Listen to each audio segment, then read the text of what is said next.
Welcome to Chance Die, a World of Darkness podcast. Before we jump into this episode, we have a few reminders to share. This is created for adult audiences only. We advise listener and reader discretion for graphic depictions of violence, assault, death, trauma, existential struggle, and adult language. These themes may be a lot at some points, so if you need a breather, take a break or come back later. We would also like to mention... Gabby has no medical knowledge, so don't take her advice. Tristan has medical knowledge, but will be playing a magician and has no magical knowledge. Nat is not a drug addict and does not know much about drugs. Creed doesn't actually have a mustache. One of the most wonderful attributes of humanity is its adaptability, its potential. Many loving parents have been known to tell their children they can do anything they set their mind to. There is, however, a dark side to this capability that those same parents don't mention. That in addition to being a scientist, a teacher, or even president, humans can grow up to do truly horrible things to get what they want. In the wake of their greed, their desires, their determination, they can become what they never imagined. Even murderers, as Atlas has now discovered. For when you are one lost, lonely soul confronted by the darkness and your own weakness, well, no one really knows what they're capable of until they're in that position themselves. And this is a lesson that Dorothy learned many years ago.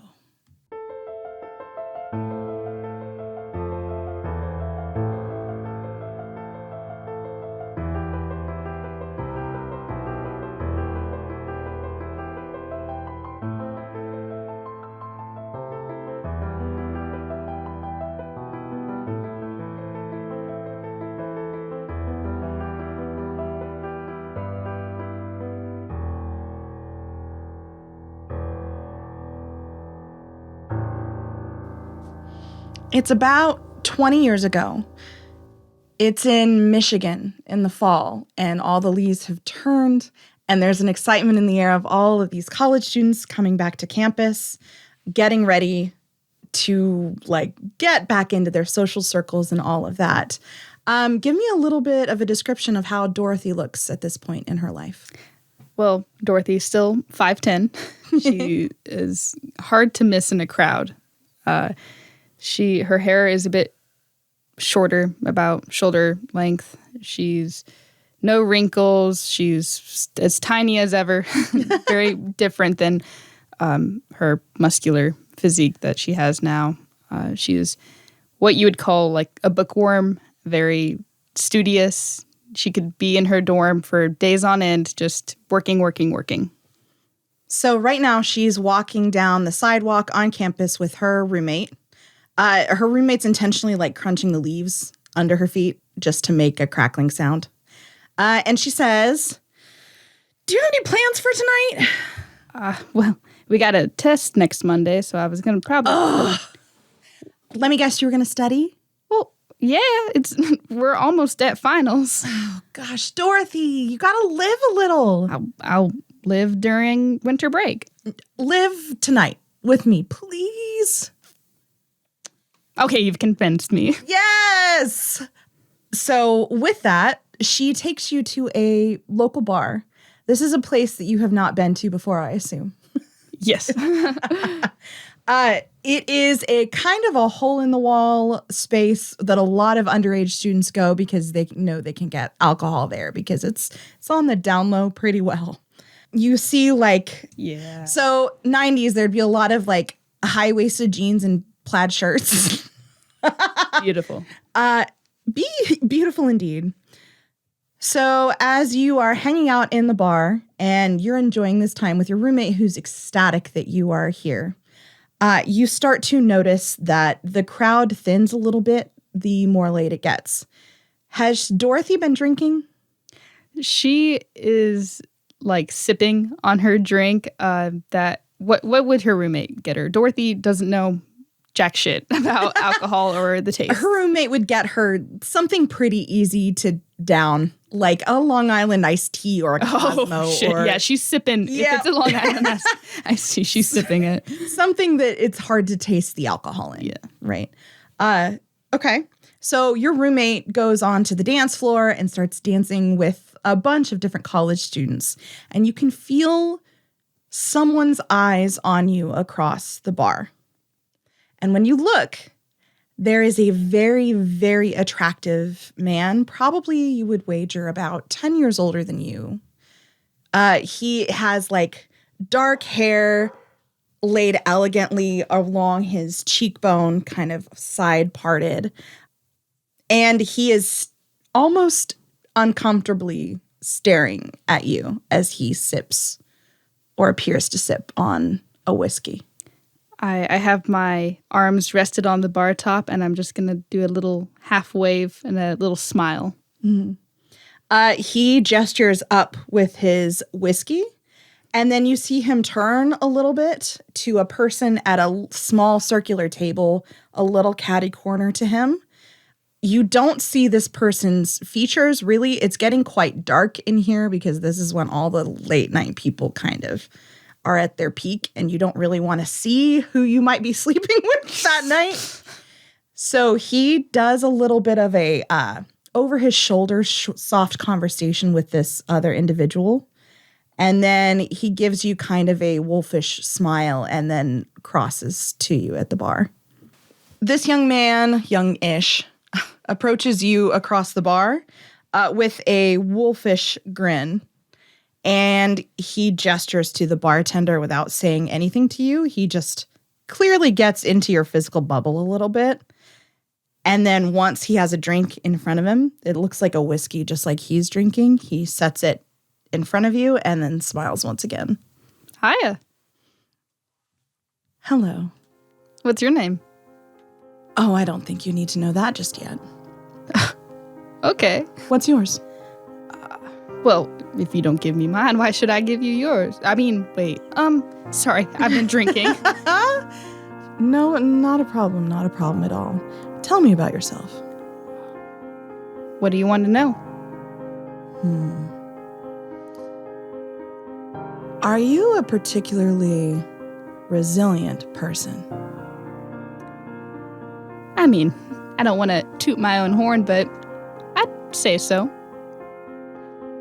Why don't you tell me, he says as he leans closer. All around you, that thrumming music that you hear, the murmuring of all of these drunken voices, everything kind of dampens. And your focus just narrows in on his very attractive face. And he holds your eyes, and you realize that his eyes are dark, unnaturally dark. And he says, why don't you tell me the worst thing that's ever happened to you? And you feel incredibly compelled to answer. Wow. Okay, so it's like, I don't know Dorothy that much. I mean, I know she's my character, but the worst thing that's happened to me, it's a little sad. I don't know if you want to hear that. Oh, trust me, I do. When I was about 8 or so, I watched, my family had a golden retriever, and we were playing out in the yard, and I threw the ball across the street, and I didn't see the car coming, and neither did he, and I'm sorry, and she's gonna take a sip of her drink. The whiskey that he put down or the one she already had? My drink. Okay. You smell this floral kind of spicy scent rising around you, and it starts to make you feel a little bit dizzy. And he says, oh my, that's the worst thing that's ever happened to you? And he chuckles. It's not very funny. I watched my dog die, my first pet. Yes. Oh, just tragic, he says as he takes a sip of his drink. And then he says, I don't mean to be crass, but a dog. The good news is, Dorothy, that makes you just perfect. And he holds your head in his hands. And the rest you have trouble remembering. You know that at some point, you kind of blink and you are not in this bar anymore. You're in a dirty alley somewhere in town that you have no idea where it is. You can smell trash and dirt and that human apathy. You know when you go to places that no one gives a shit about and it's almost like it reeks there.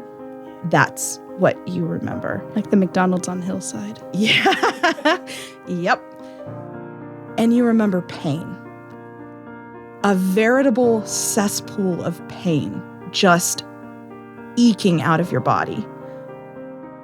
And when you wake up in this dirty alley, you know that you are covered in marks, wounds, bruises, and you can barely move. What would she do? Let's see, this is the time before phones. Mm-hmm. What's her surroundings? Like, are there any doors? Are there any signs of life? So it's probably about 4 or 5 in the morning because it's not light yet, but it's just starting to lighten up just a little bit in the sky. Nothing is open in this town at that point. So there might be doors, but any door you try is going to be locked. Okay, she's gonna slowly get up and she's gonna start walking around calling for her friend or her roommate. Okay. So what happens is someone eventually comes upon you as you go to a major road.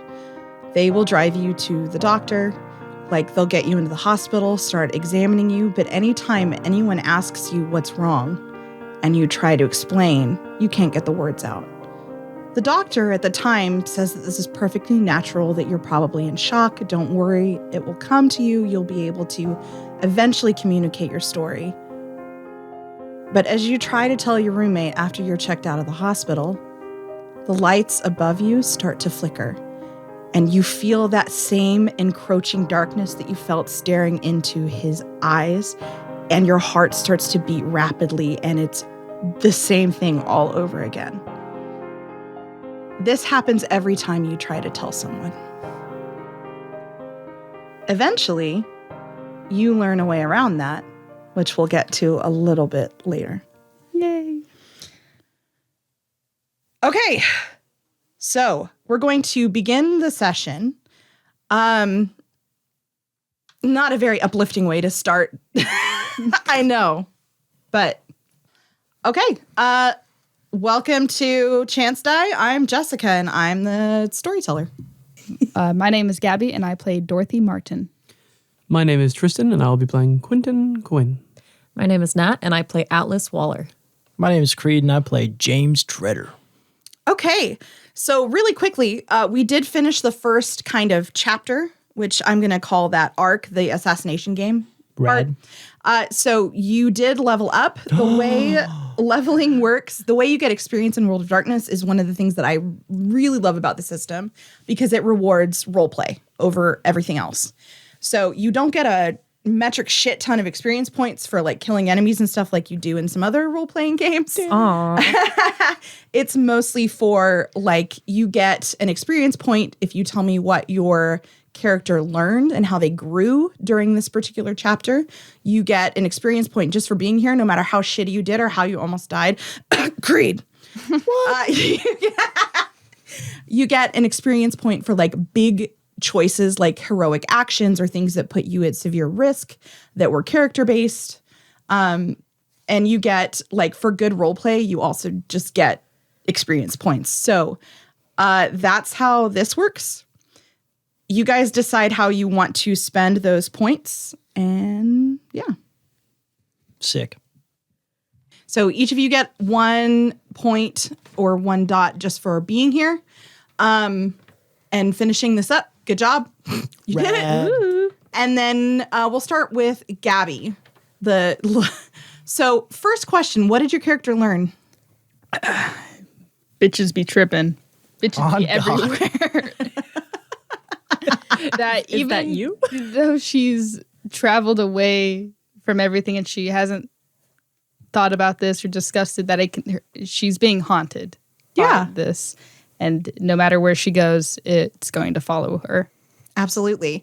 I'm going to give you 2 points for your role play because you kicked ass last session. And heroic action, big heroic action somehow, or putting yourself at risk, or a big decision you made in character. It wasn't really heroic, but the big decision was causing harm to the entire party. Yeah. Hell yeah. But that's not very heroic. I guess the only thing that she did that really benefited other people was incapacitating Muscle Mommy. I don't think you need to benefit other people for it to be a big character-driven decision. Big character-driven decision. Yep, knocking everyone out for the rest of that assassination game was a big decision. I think it had some benefits. So time skipped and no one had to discuss it. So take 4 points total. 4 total. All right, Tristan, what did Quinten learn? He, for a long time, he was used to being on his own. So learning to not even work with, but work around other people again, and then try to come to an understanding and change in this world as he was told to. He hasn't showed it yet, but he's trying to be a little bit more bold and trying to figure things out, a little bit more risky with it. He's going out of his way to talk with entities like Puck and being a little bit more trusting of people than normal. Okay. Yeah, I'll take that. How do you think you did role play wise? Of course I did fantastic. What else did you expect? Yeah. I'll take 1. I'll give you 1, yeah. Because I think everybody pretty much is going to get 1 other than Dorothy. Because 2 is like if you kick major ass. Kicked all the ass. Okay. And heroic action. So the heroic action, I think, was pulling the vampire lady back on him to keep her distracted from everyone else. Very good. Okay. Done. Good. Okay, Creed. All right. What'd you learn? The first question, what I learned. James learned that you can make friends just as quickly as you can make enemies. It definitely helped that he stopped to ask Girlie's name. Yeah. She stopped her partner from killing me. So, yeah, he learned that, friends and enemies do matter in this. Very much so. Good. Okay. And let's see, role playing?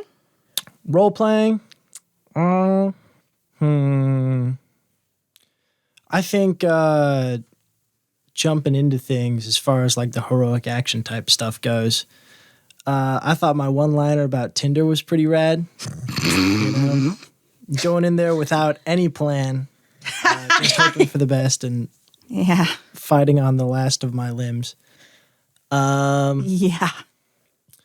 And then I don't know. I kind of put myself in charge during the whole temple thing. Mm-hmm. So I think James is starting to take charge just a little more. I agree. All right. Very good. Take 4. And Nat. Atlas isn't like other people. He just got worse. It's like, I'm not like other girls. I'm worse. His arc is kind of more of like a dip. So Atlas coming into this was a complete coward, terrified of all this sort of stuff, which makes sense because he kind of has been standing in the spooky end of things while trying to do normal life. Right. Now he is in the spooky everything. So I feel like compared to a couple like people like Dorothy who have morals, he's like, oh, I've already kind of been in this shit. Okay, like this is the normal. So he was way more open to kind of all of the things that seem really crazy to a normal person. And I think because of that, he was able to kind of be more brave, especially in action-y situations, even if that wasn't necessarily his jam, or if something that was, making other people freak out. And he was like, oh, okay, yeah, this is, okay, let's do this thing. We're going to kill people in this game, I guess so. And so that led him to have some more brave moments, like Like a big one, like shooting 2 people and killing one of them. Yeah. Yeah. How low could he go? Yeah. And also I think something he learned a lot other than kind of vibing better with this sort of universe going on is the entire part when he blacked out for the first time and tried to like rage on someone and then being told about that after the fact from being there but not experiencing it. So it's kind of like he's opened up another chapter in his own personal little book of what's been going on with him. So, yeah. Take 4. Wonderful. Okay. Do you want to go really quick and talk about what you're going to do? You're obviously perfectly welcome to save points if you would like to save them for another level up. Yeah, James is going to specialize in revolvers. So I'm going to add an extra dot to my rolls anytime I use my revolvers. Awesome. Quinten is going to. He got a little bit better with his knives, but he also increased his academics because he started reading more Shakespeare. So those are the 2 I'm going to increase and keep 1 to the side. Yeah, I guess I should mention it's really important to me as a storyteller that whatever you do level up, it makes sense. Like it's something that you've been doing. It's story driven. It's character driven. Yeah, which both of those things absolutely make sense for you guys. Gabby, how about you? I have a question. Can it also go to attributes, or is it just skills? It can go to attributes, but if you do attributes, it's like times 5 to get. They're the most expensive thing. Okay, yeah, that's what I. So if you want to level up an attribute, which is like your core skills, right, then it is the most expensive thing to do. No, I won't do that. Well, from what she did during the last chapter, she barely did anything physical, so she's not doing anything. She's not leveling up in that, but she is a little bit more hardened, I guess you would say. Yeah. So she got better at being more vigilant or Aware. aware of the things around her. So her investigation went up. Oh, okay. And her social, specifically her persuasion, to get what she wants a little bit more. Gotcha. Be more upfront. Good. And Nat. So I think like our 2 characters are actually kind of contrasting from one another because yours is a physical character that did a lot of soft skills and mine is a very soft skills person who started to figure out more physical. So due to him trying to fight and failing and also witnessing a lot more sort of violence and brawly type stuff, he's going to go up just a little bit in brawl. And then he already had a small amount of experience with firearms because his stepdad had taught him to shoot when he was like 14 or something. So because now he is using a gun more. Now, thanks to James for giving him the gun. So he's going to go up a little bit in that skill as well. Okay, great. So we're going to jump in with more details. So you guys are at this like kind of a party. It's billed as a party. It's not a fucking party. Where Harper is explaining with the colorful bird-masked individual what the next challenge entails. And it has been deemed the performance challenge. So Harper has explained that the advantage for this particular pass, the assassination game, if you won the assassination game, you get a weapon and you also get to choose the location of your performance. Let's see. So the performance itself is specifically geared toward the colorful bird-masked individual on the Gamblers Congress. So that individual just stepped forward and took a little bit of a bow in their red dress. And Harper's going to continue now with a little more details for you. So, essentially, the point of this challenge is to give this lovely lady a performance that she will never forget. So it might behoove you to learn a little more information about what she would desire above everything else, if I may be so bold as to give you advice. We have a little bit of an unprecedented situation, as we had 2 teams that tied in points for the assassination game. So if I could have, oh goodness, I'll just call it as it is, both human teams. Come forward, please. That's awesome. Our faces are uncovered. Yuppers.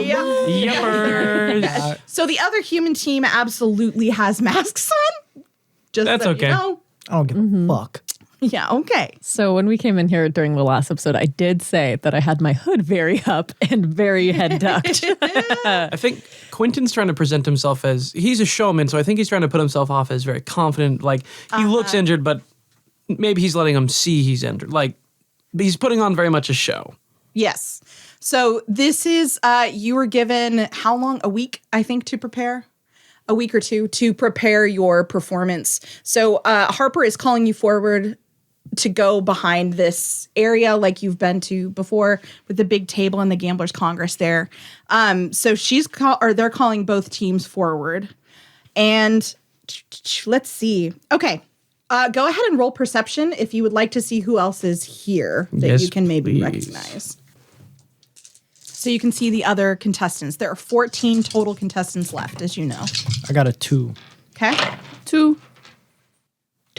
4. Okay. So Quinten, everybody. I'm sorry. He likes looking around. He's a looker. Okay, so everybody notices the people you already know. So, like, Puck is there, even though she's wearing her mask. Like, Puck is there. Gurley and Imelda are there. You also recognize Elijah's hair. So, he is there. And then you see a big buff woman. Nice. Pretty obvious who that is. Tristan, Quinten notices, let's see, the woman with the hippie style clothes, the art teacher clothes, as we had termed it before. That was the last one before. You notice the nerd, the skinny, scrawny guy that you guys walked in on your hotel room in. Kevin. Yes. And then you also notice the individual that was shooting at Dorothy in the church. Oh, he made it. He did. And he and his 2 teammates, and all you can really decipher about them, they are wearing masks that look, one of them has a masculine build, and he also has like graying hair. He is wearing a mask that looks very sad, like comically sad almost. And then the other has a more feminine build. And she is wearing, it's kind of hard to explain. The mouth is kind of open, almost like it's taking a bite out of something. Does that make sense? Mm-hmm. Okay. Quick question. What was that man's name? Was it John? Or what was his name? The pastor yelled it. Joel. He's like, Jonah? Joel. Joel. Oh, I love The Last of Us. So that's a team of 3 that is now walking with you guys to the back with Harper and Cool. Okay. Oh, I shot that guy. Yup. I shot him in the leg, I think. You didn't kill him. I didn't kill him. I thought I shot him I will in the tell you. leg. I will tell you, Quinten. He does not look injured. I think as we're walking up, he's just going to give a nod and say, hello, Joel.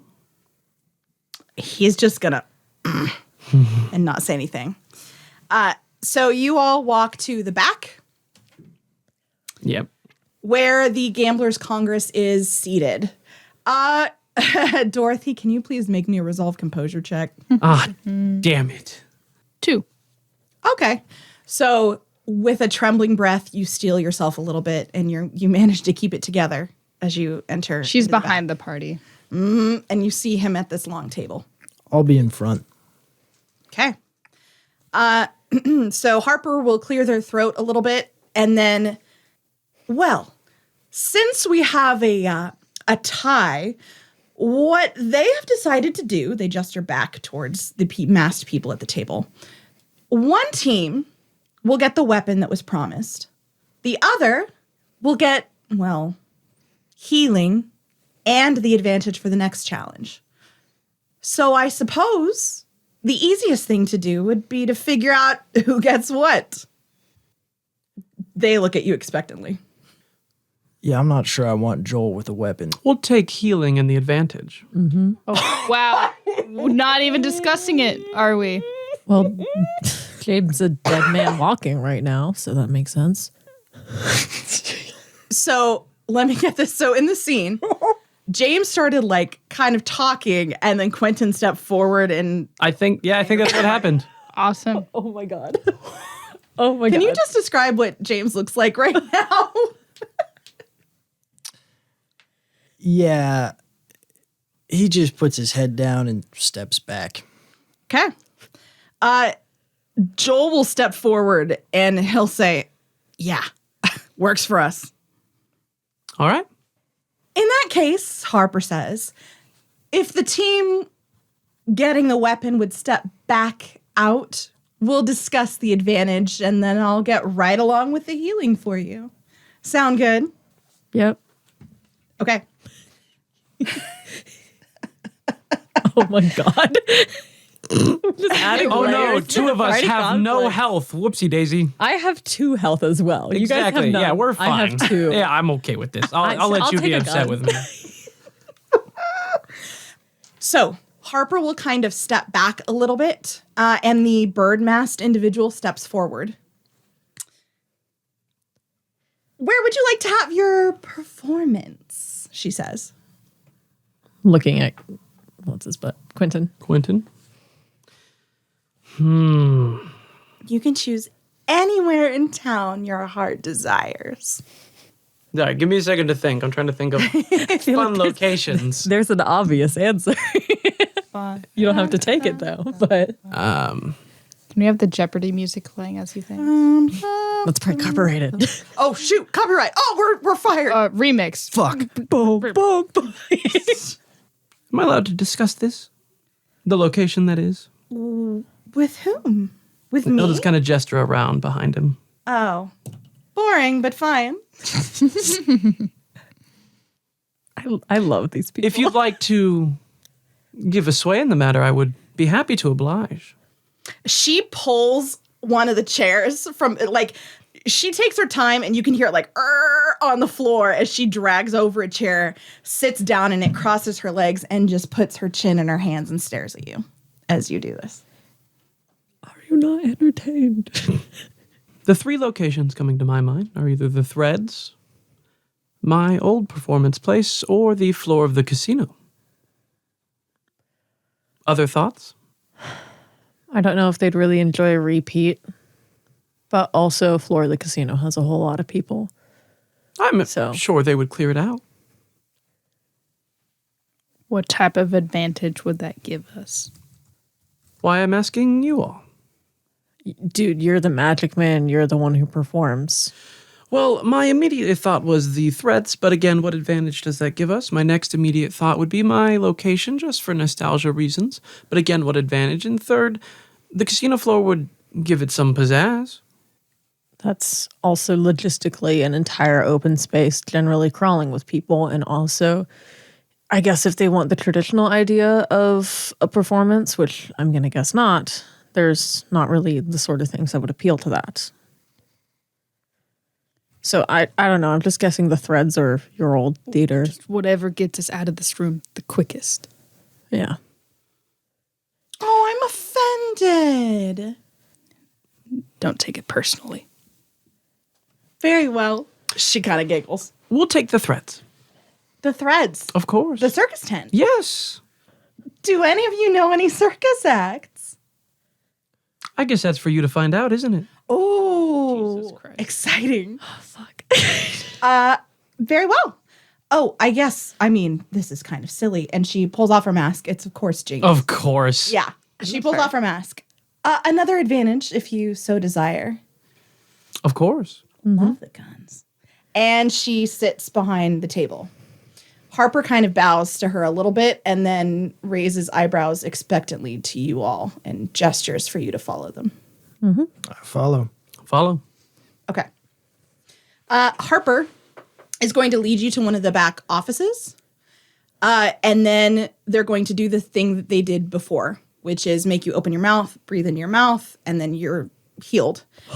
They are strangely quiet as they do this. A lot of their previous bravado is kind of dissipated.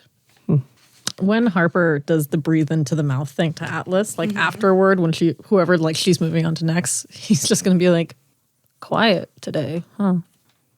Did you not enjoy the last game? How could that be possible? Of course I enjoyed it, they say with a very plastic smile.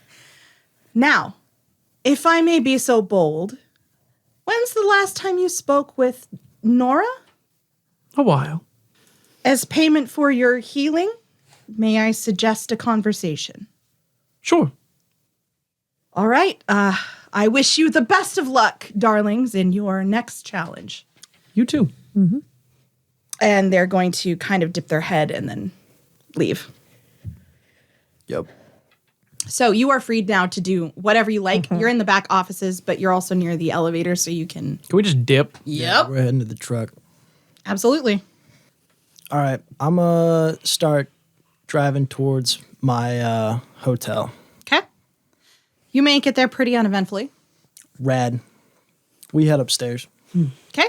So you open the door. It's rather quiet for this time of night. Usually it's much louder, but that could just be your dour moods. What do you mean, our dour mood? We don't have like 2 or 3 layers of party conflict going on. Tristan. Which one's Nora? Nora is the blackjack dealer. Yeah, she's the blackjack dealer. Okay. She's the one who gave me my ticket. Sweet. Dorothy, may I have my revolver back now? Yeah, here. All right. And then I point 2 guns at Atlas and Quinten. Right. So Quinten can I have my knife back, and Atlas can I have my revolver back. Of course. He'll pull out his knife. Mind if I take a seat? Put it on the ground first. He'll put it down. Atlas, I'll give it back, but I have a question. what's the question? What's that watch? We'll get to that in a sec. Gun down first. Fine. He says it. All right, Dorothy, would you grab those for me? Pick him up. Yep. So, And then I point a gun at shit. Do you know how to shoot a gun? I'll figure it out. I think I got one in fire. No, don't have shit. So let's make one thing clear. As of now, I do not trust either of you anymore. We need to work as a team because I want to win. That being said, we're not acting like a team. So, is that clear? What do you mean we're not acting as a team? Like right now? What do or you mean? continuously? He cut himself. You shot someone without talking. He chose the advantage without discussing anything. My apologies.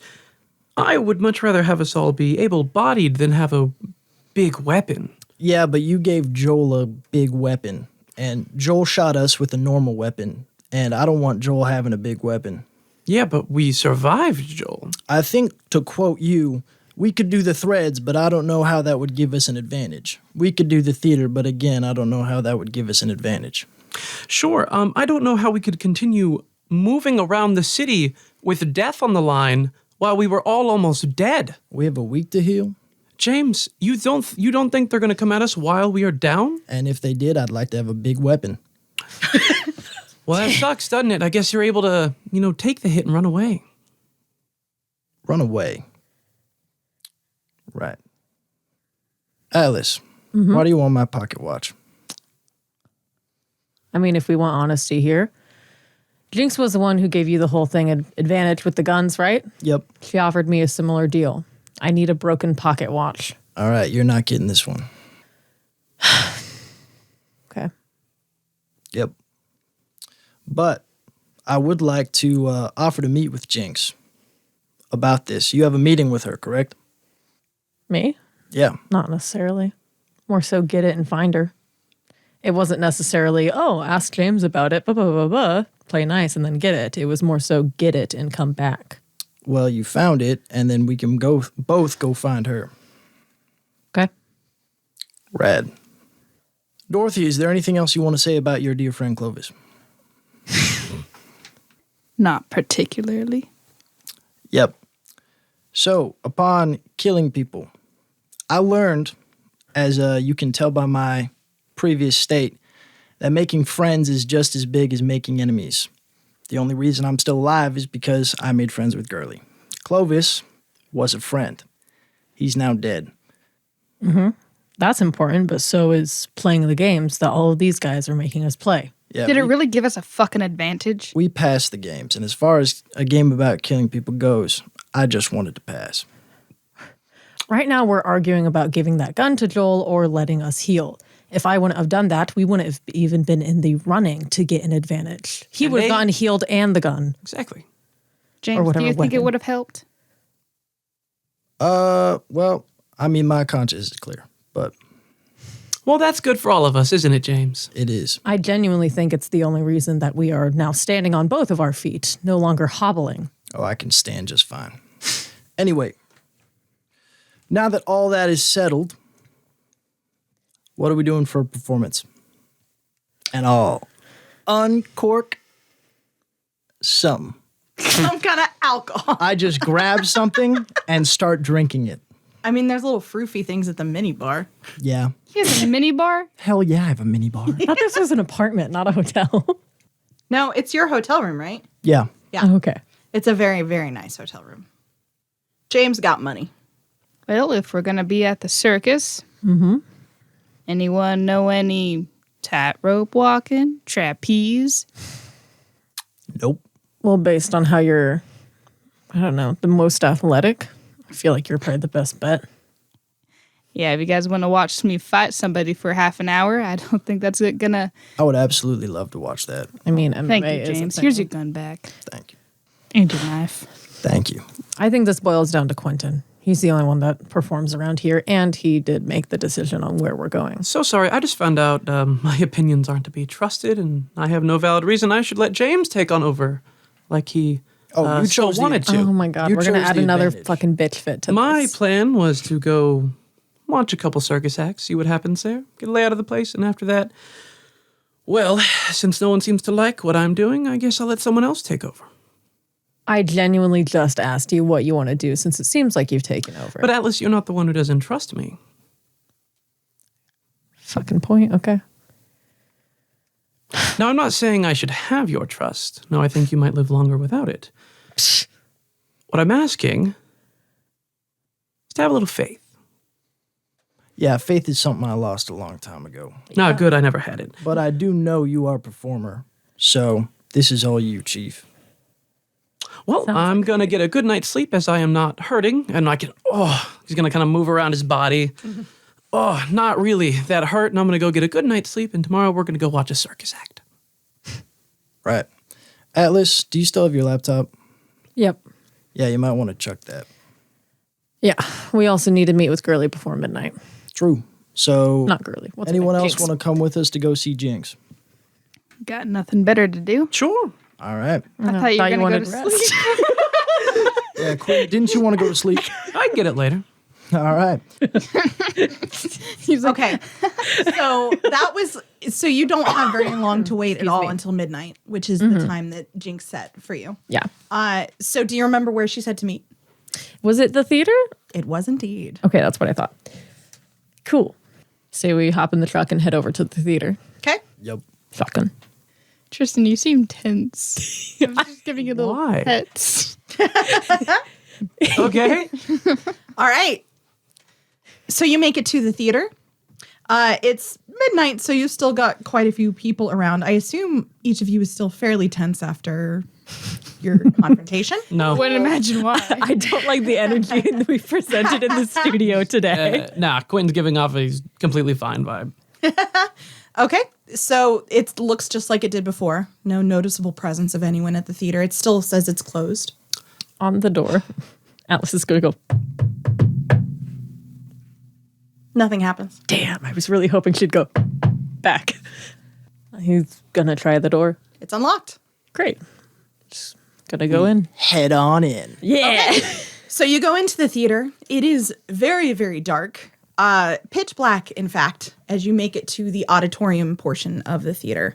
On the stage, you can kind of see as you open the door and the light streams in from the windows in the foyer. You can kind of see like a figure on the stage, but not super clearly. I'm assuming Atlas is in the front. So he's just going to go, Jinx, Yes. I found the watch.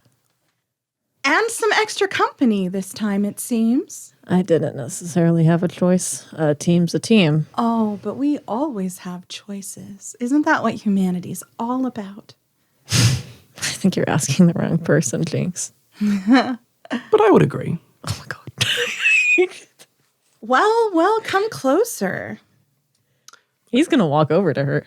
Okay. You hear like a snap, and then multicolored LED lights just pop up on the cyc in the back, so you can see it's very, very dramatic. Well, that's For people who don't know what theater is, the psych. Yeah, oh yeah, the white curtain in the back. Thank you. Got lost.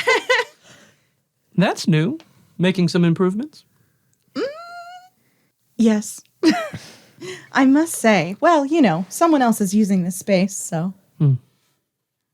Now, can I have the watch? Why do you James? want it?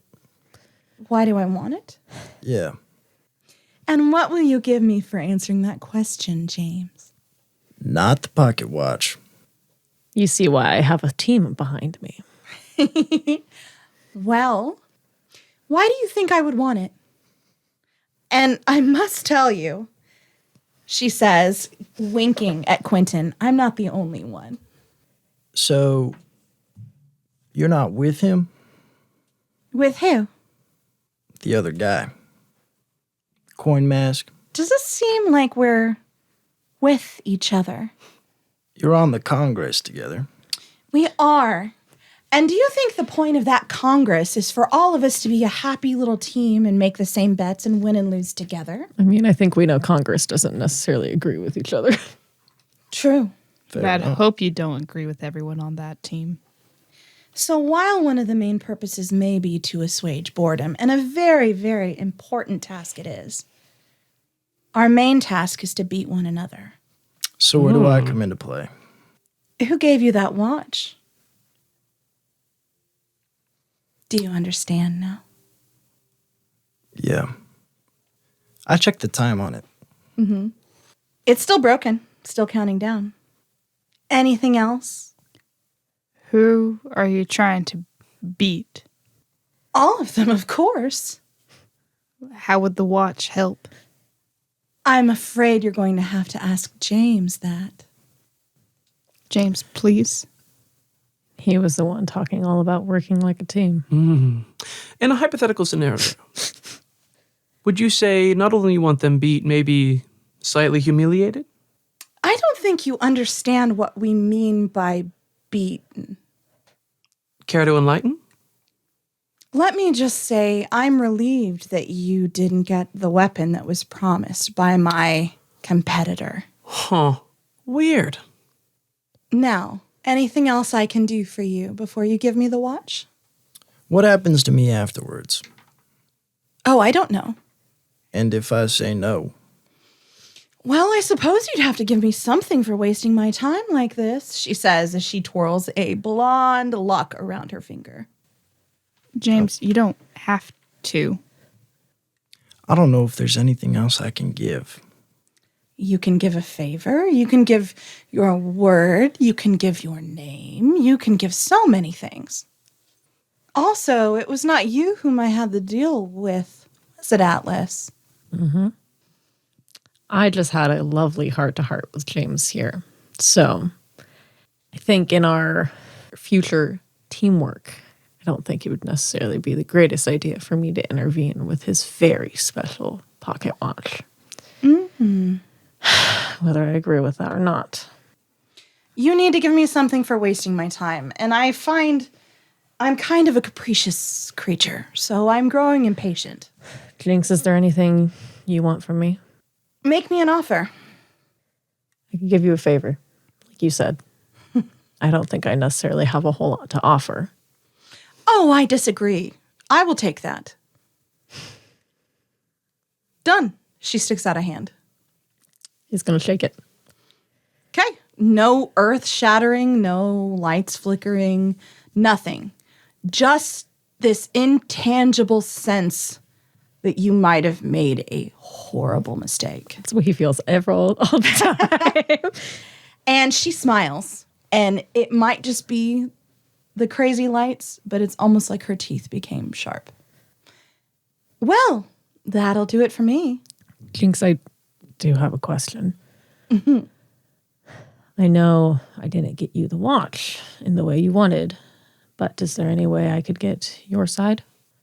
You mean the drugs? No. No, I'm afraid that ship has long past sailed into the twilight. Okay. Do sleep well, though. Oh, Not Quinten will turn around and walk out. Okay. Yeah, Atlas is just going to be like, fuck. And then walk fucking off. Okay. Gonna look at James. Atlas, when he leaves, he's going straight to his hotel. Okay. Yeah. We should go. All right. Ta-ta. All right. Do you guys spend the night wherever? Get a good sleep? Probably at James's. No. Right? Yeah. If I don't know who's going back with me, but Are you Dorothy's not separating or going are you going together? What is your plan? I know. Is Atlas going to his own place? Yep. Yeah. I don't know about Quinten. I need to go home, shower, and change. I think I'll be going home. Right. Dorothy, hop in shotgun. Atlas, where are you going? To his hotel. His hotel? Okay. Yep. All right, so the two of you split off on your own, and James and Dorothy go together. Yep. Okay. You spend the night in your respective places. Let's see. Do you like high numbers or low numbers, Creed? Low numbers. Okay. So how do you want to die, Creed? Do you have another character? Yeah, James is at his breaking point. He just puts both barrels of his favorite revolver. Oh, Okay. Okay. Dorothy's okay. watching. Add to the list of things. Trauma. James is the new one that haunts her. That'd be the worst. Dorothy, I need booze. Okay. Don't worry, Dorothy. I do have a truck. My truck is somewhere. So, at your hotel room door around 3 o'clock, can both of you roll me perception? Absolutely. 2. 6. Are you kidding me? Holy, yeah, no, that was holy shit. It sees through walls. I roll it out in the open. Okay. You absolutely wake up as you can hear someone fiddling with the lock on your door. I get up very slowly and I'll quietly kick Dorothy awake. She reaches for her cane and unsheaths it. And then I'll creep towards the little peeper hole. Who's fucking with the door? You can't see because they're bent over the doorknob. Then I will just wait. Okay. And they unlock your door. Should we get on like both sides of the Yeah, I'm on the side for it as soon as the door opens. Okay. Like the way the door opens. Okay.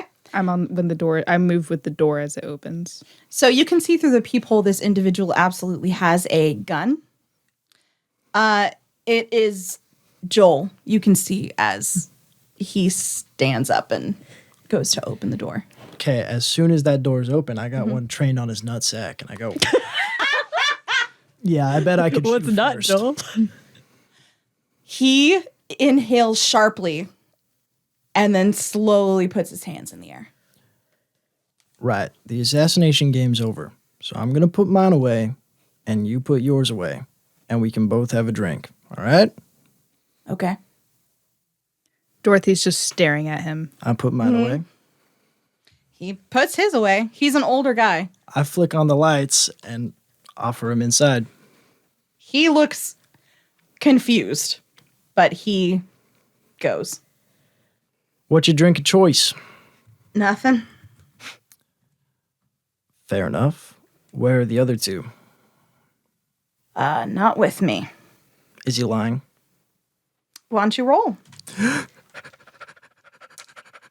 Can I do my danger sense? Yes, you can. How do I do my danger sense? You ask, am I afraid? No, you got to roll it. What's the rule? Yeah, I'm looking it up right thank you, now. Tristan. I got a. You should have dots in it. Yeah. Well, so the 2 dots, it doesn't help. So I got a 3. You got a 3? Yeah. He is not lying. Okay. They are not with him right now. So, why are you creeping into my house this late at night? To sabotage your performance. Mm. And he holds up a little vial. And what's that do? From my understanding, it makes it so your vocal cords are kind of useless for a few weeks. Well, I can't sing for shit anyway, so I mean, hard to do a performance if you can't talk. I beg to differ. But I digress. Why us? You're the other team that won the advantage. Fair, but I don't know if you caught what Harper said. We're the only human team there is. Okay, let me ask a counter question, he says, and he kind of leans forward. Now, this particular challenge, of all the challenges, which do you think would probably have more of an advantage for human beings? You think it might be art? I don't know. I've seen some of the other guys do some pretty crazy shit. You... I guess I overestimated y'all. Yeah, no, a lot of people do that. Yeah. If you had to sabotage us, I have a feeling you didn't like your advantage. I don't find it too useful for the next challenge, I will say. That makes me feel a lot better, actually. So, Joel, there's, aside from the fact that one of us did shoot you, but counteroffer, you shot one of us, there's no reason we can't be friends. Friends. Yep. We're competitors. True. Well, I guess it'd be But there more are- of a I scratch your back, you scratch ours. True, and there are plenty of people at the table. Sure, I can talk about it with my teammates, see what they say. Right. I mean, I'll let your roll ride. He is not interested in this at all. Yeah. Joel, I'll leave you with this. It's better to have a hand on your back than a gun pointed at your nuts. And I'd rather be my friend than my enemy. I don't think y'all know much about the next challenge and what it's going to entail. And You're not going to want to be my friend after that. Good night, Joel. Good night. Oh, Joel, before you leave, can you leave us with that little concoction? No. You don't want to, James? I mean, Creed. Yeah, no, fuck that. I'm not. You don't want to? Yeah, no, this is like, if I push a button, then we all blow up, you know? Kind of Cold War. Okay, well, Dorothy's just going to shoot a look at James, understand that he doesn't Yeah, want to no, be like, we'll let him keep it. There's an almost 0 chance that we don't blow up the atmosphere. Yeah. Just don't drink anything for a while, he says, taking a sip of whatever James is drinking. So, he's going to leave. Roll a perception as he leaves. This son of a bitch. 2. Yeah, I got a 1. Shit. 2 is the highest, and that's yours. Yes. So, Dorothy, you can kind of see on his bicep on the back of it, it looks like a tattoo that has a shipwreck on it. And there's writing, but you can't tell what it says in that time. Okay, and he closes the door. Yep. James, do you know anything about sailor tattoos? Do I look like a sailor to you? No, but you look like somebody that would hang around him. Fair point. No, I do not. But I know tattoos usually mean something. He had a shipwreck on the back of his arm. Well, he's clearly skilled with weapons, so I would And- not be surprised if he was a former service member. Does that scare you at all? Nope. The rest of the evening passes uneventfully. The next morning, I would assume that you have things that you want to do. So I will let you have some time. If you don't want to do some things, then we can just fast forward to you going to the circus show in the evening. So just let me know what you'd like. I love how there's just a circus show now. Tristan talked it into existence. Well, Damn. we all Well, chose if it. you guys weren't going, Quinten was going to go alone. Like, we can make this a party thing or not. Ticket for one. I have a question. Is there anything sadder than seeing a circus by your damn One self? ticket for Barbie, please. I have a question. How was Atlas's night? Oh yeah. Oh God. Oh, massive How dog could I have shit. forgotten. Oh my God. Okay. Roll a d10 and tell me what you get. I don't like that. That makes me the Yep. problem. I got a 9 Oh, that's good. for you or me or the story. Not you. No, The that's other good two. For, I love things that are bad for Atlas. that's good for you. It's a memory of when you were a little kid, like real young. So let me set the scene for it a little bit. So that was the chair. I didn't fart. I swear to God. Sure. But I did. So you were probably earlier than you can remember. This is one of those like memory unlocked kind of situations. You were maybe 4-ish Okay. at most. And you distinctly remember like threading your hands through your dad's hair as he had you on his shoulders. Like not your stepdad, your like birth dad.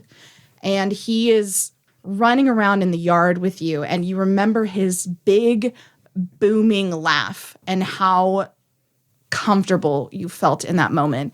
And you remember like your mom just watching with the biggest smile on her face. And it was sunny and it was bright. And he has kind of dark circles under his eyes, but he's still very much in the moment, like playing with you and running around. And you wake up and you actually feel better than you've felt in a long time. Damn. Very nice. Thank you. Well, you rolled it. Thank you, Dice. Okay. It's the next morning. What do you want to do? I don't know where Atlas lives.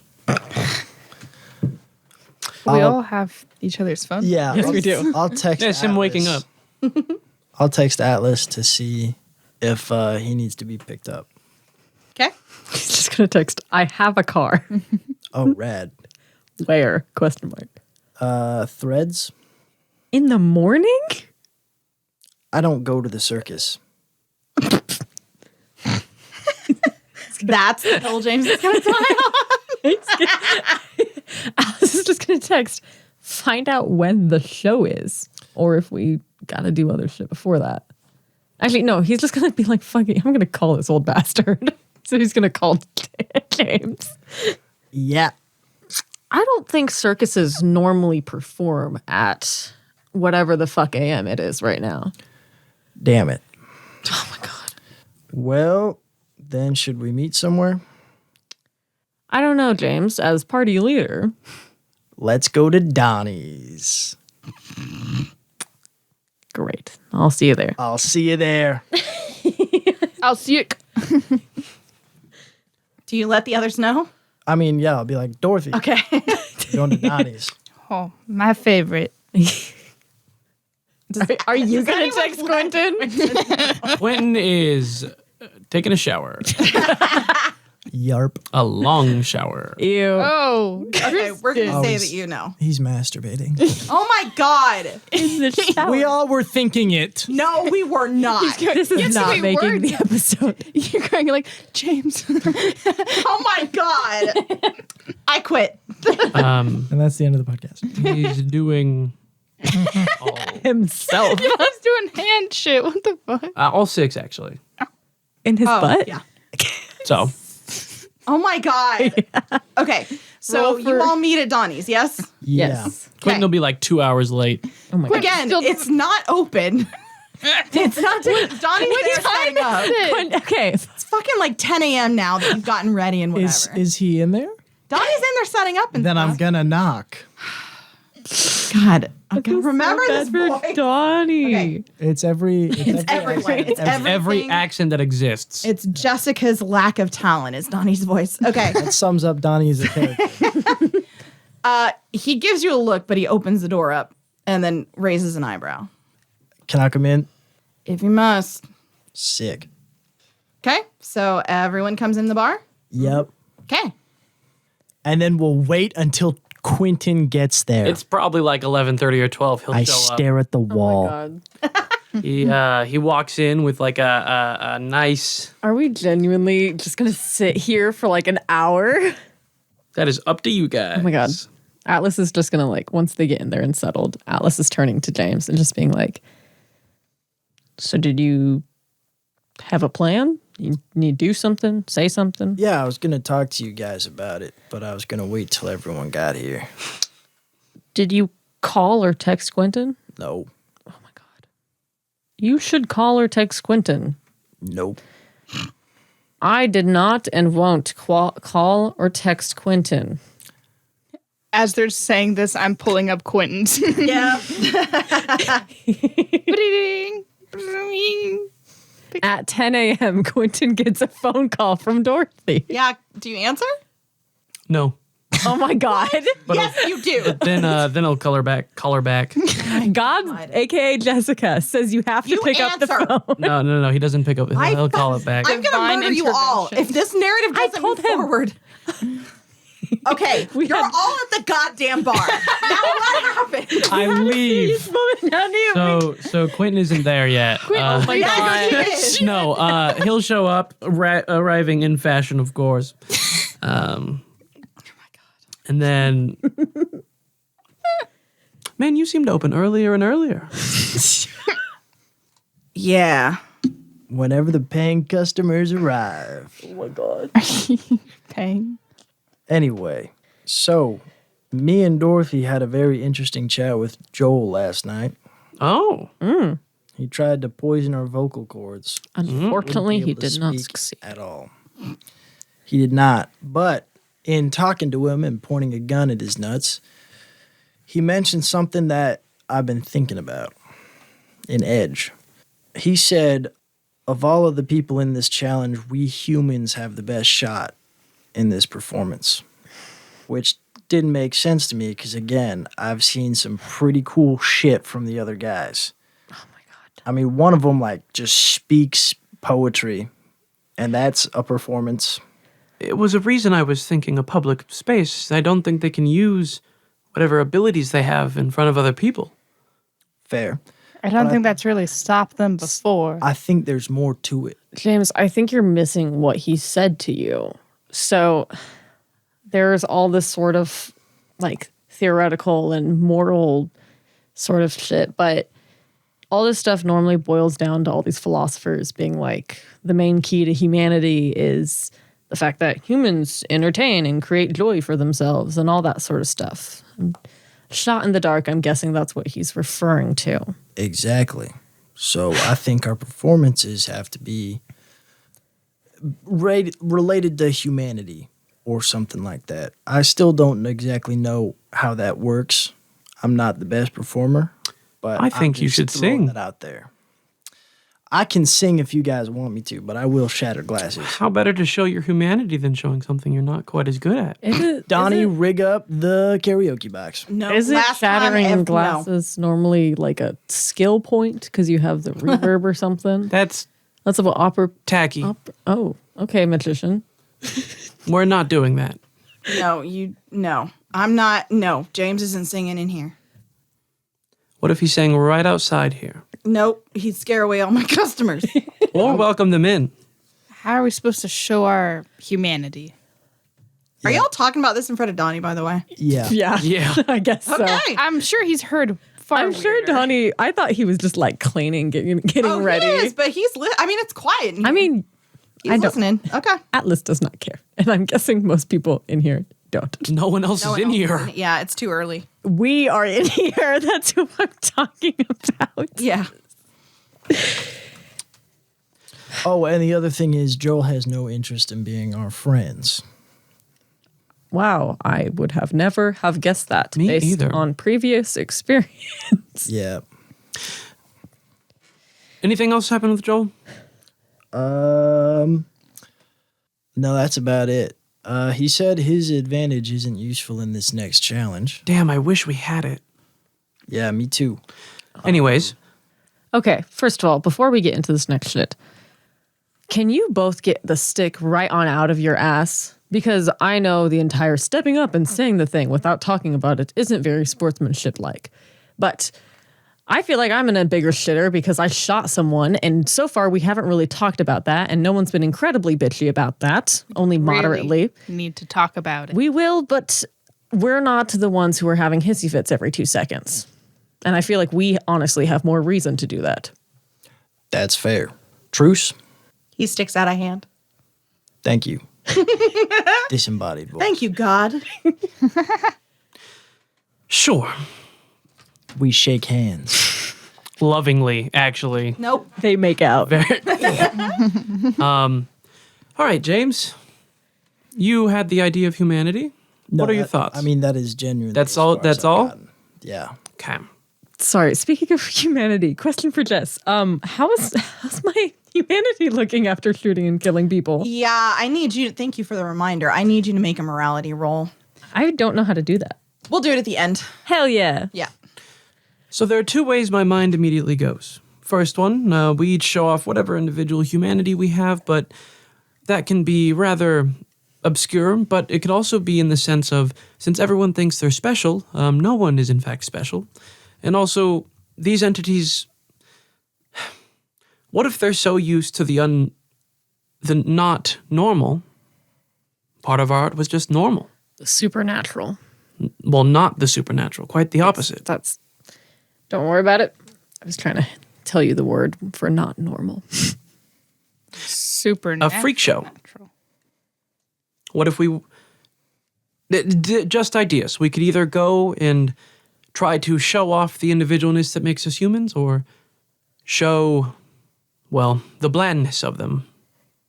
It has to entice Jinx, right? What type of things is Jinx gonna like? Cowboys. Watches? Self-insert, apparently. Some watches, maybe? I don't know. I thought you guys said truce. No, I'm more of a dig at her. We just go with a bunch of watches, time all around. More of a dig. I think we're more into... I Oh think... shit, guys, we forgot to talk to that one bitch. What one? Oh, one bitch. No, yes, that was... No. I was... Quinten was like... Oh, Yeah. yeah. Quinten was definitely gonna about. Were you? The blackjack lady. All right. Not Jinx. Yeah, no, I Okay. know. Nora. Okay. Anyways, what else were you saying? Like 12 hours. We're going to get killed. We're so dumb. Okay, in character. Oh my god, guys, we forgot to. Of that matter, Okay. I think James is our best bet. Of all of us, James knows Nora the best. Yeah, I can go talk to her. Not as a I don't think that would be the best idea. If we all were crowding her in a public space, she might not be able to give the subtleties of information she might give to one. Well, it wasn't a good idea for us to go say hi to Jinx all as a group, so... I agree. One of us ended up with a favor, which we should try to avoid giving those away. Obviously. You should have just offered information. What information do I have, Quinten? Honestly, you should tell because you're the one who always acts like you have plenty of information. Mm-hmm. I'm sorry, but I don't work, live, and spend all of my time around all these people. I don't necessarily have all of this sort of stuff that you guys seem to have to offer. I don't have some tragic backstory at the moment. I'm dealing with my own shit. I don't have a broken pocket watch. I don't have sad, scary memories. Sorry. So, if I'm going to put myself at stake, I'm putting myself at stake. That had nothing to do with you. You just happened to be a witness. Okay. okay. Anyways, other than that, just the show this evening. I wasn't planning on doing anything else after your attack last night. It does solidify in my mind we do probably need to stick together a little bit better. Yeah. So, you guys don't have to come in with me, but I'm going to play a few rounds of blackjack, talk to Nora, and you can wait in the car, I guess. Sure. Cool. As long as we stay together. Okay. So you drive to the casino. I tip Johnny. I'm in my own car. Good. Yeah, I tip Johnny. And I'll be like, yeah, here you go for whatever I do. He nods. Yep. You drive to the casino. Yep. The rest of you are in the car together. Atlas, you are in your own car? I'm in my own car. Because right. we all remembered Staying we have our own cars. Okay. I'm not going to leave my car at Donnie's. It is rather early for a casino, but it's open. Is she in there? She is. I'll sit down at the table. Is anyone else there with me? Atlas I will thought come it wasn't inside. a good idea for us to go in. You can do whatever you want. You have your own choice. Quinten's not gambling. Atlas is going inside, but he's not necessarily like taking a spot at a table. Okay. I'll stay with Atlas Quinten. doesn't know how to gamble other than with his life. Nora is at a table by herself when you come and sit down. She kind of looks at you a little bit questioningly. Howdy. Hi, James, right? That's me. How you doing, James? A little worse for wears. You look all right. I try. Anyway, deal me a good hand. I'll do my damnedest, she says, and she starts dealing. So, this may come as a surprise, but I'm not actually here to deal my life savings away. I was told to come talk to you. Oh, really? Who told you that? Harper? Really? For a minute, she kind of looks up like she's calculating something and then looks at you a little confused. Huh. So you have no idea what that's about? Well, regarding what, I suppose? Did Harper give you any direction? She deals again. You lose. Yep. Maybe about the next challenge. I see. Harper is involving themselves in this way? It would appear so. She did seem a little off her game. They. That is very surprising coming from Harper. Why's that? Well, I mean, they're running the games, so it seems kind of unfair for them to give you a hint like this. Why don't you roll manipulation and persuasion? Hell yeah. While he's talking, Atlas is kind of just moseying around the casino, just kind of looking around at all sorts of folks and things. Okay. Is it worth rolling perception, or is Not there now. nothing going on There's right not now? much. It's Cool. pretty dead here right now. I got a 2. All right. Do you have time for a story? Yeah, I got nothing better to do. Okay. I've got to keep dealing, so I don't mind if you keep losing. I don't mind either. I'm used to it. Fair enough. Once, there was a woman who was well beloved and desired by everyone that she came in contact with. And this woman, growing up in the manner that she did not have any earthly idea what it was like to want for damn near anything. And of course, what people don't have, well, that's what they want most in the world. So it seemed that she would never get to know what it felt like to just be a regular person. You know what I mean? Yeah. And because she could never feel that way, that's what she wanted. She wanted to know what loss was, what greed, what desire was that could not be attained. And the story doesn't have an ending yet. Does that help? Yeah, I think that does. I hope so. I must say I'm rooting for y'all. I appreciate that, Nor. It's nice to have the house on your side. I would give you a warning, she says as she collects your chips. The house is never on your side. Fair enough. I'll step out. Okay. Nora told me a little more about this challenge. When you left, Atlas followed, by the way. Oh my God, Ellis is behind me. That's crazy. He just sneaks up on you all like 6'4" of himself. So she told me a story about a woman who was wanted by many, but didn't particularly want anything at all. But what she wanted was to want and she wanted to know like loss, greed, hate, shit. What did she say? Basically, the whole part about being a human, but like all the shitty parts. The strongest parts? The ones that overwhelm and you only feel that? Yeah, you could say that probably. Was she talking about herself? No, I don't think she was talking about herself. I Our- think she was talking about our audience. Well, that would fit in with the humanitarian thing. She wants tragedy. Yeah. Also, She wants to feel.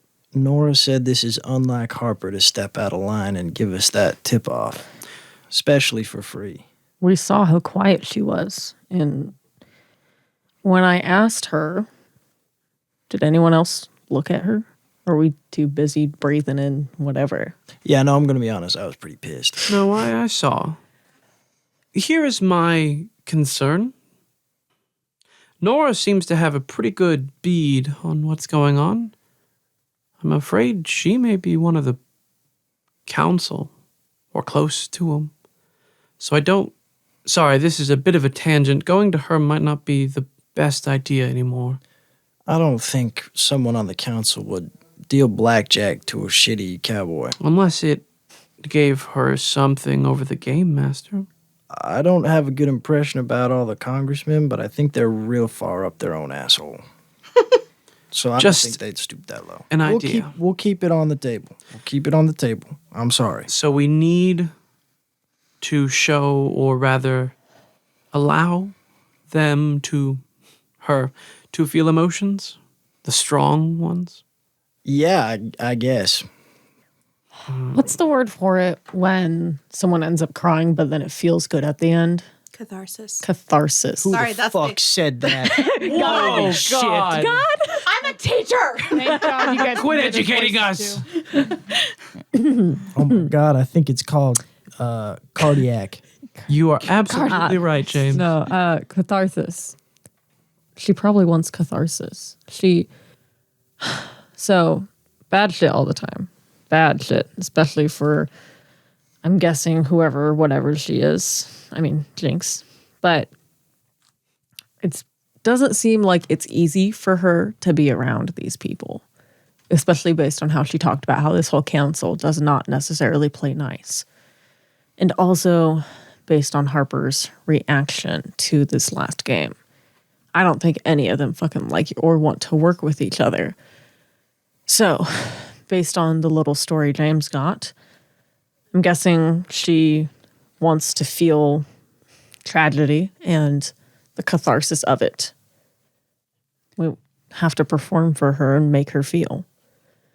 But I don't necessarily know how to do that. I'm not an actor, and our one performer is behaving like an actor.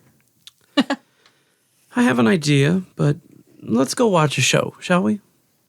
Yeah, because circus is the best place for tragedy. I mean, if they fall. It's pretty fucking sad these days.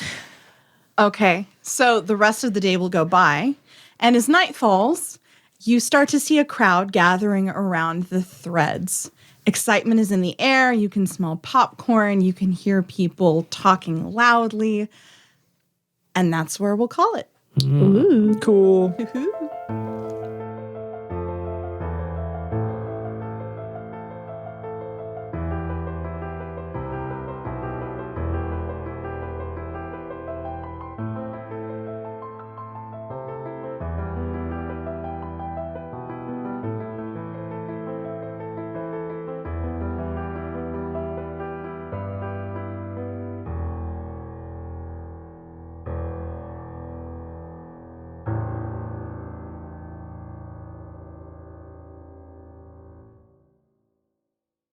Thank you for listening to Chance Die. A special thanks to my lovely husband, Mark, for all the composition of our music, his technical wizardry, and of course, for putting up with all of our shenanigans, especially me. Also, another thank you to Gabby, who plays Dorothy, for lending us her graphic design expertise. And naturally, a huge thank you to our audience. We would not be able to do this without all of you. So thank you for listening. And join us next time on Chance Die.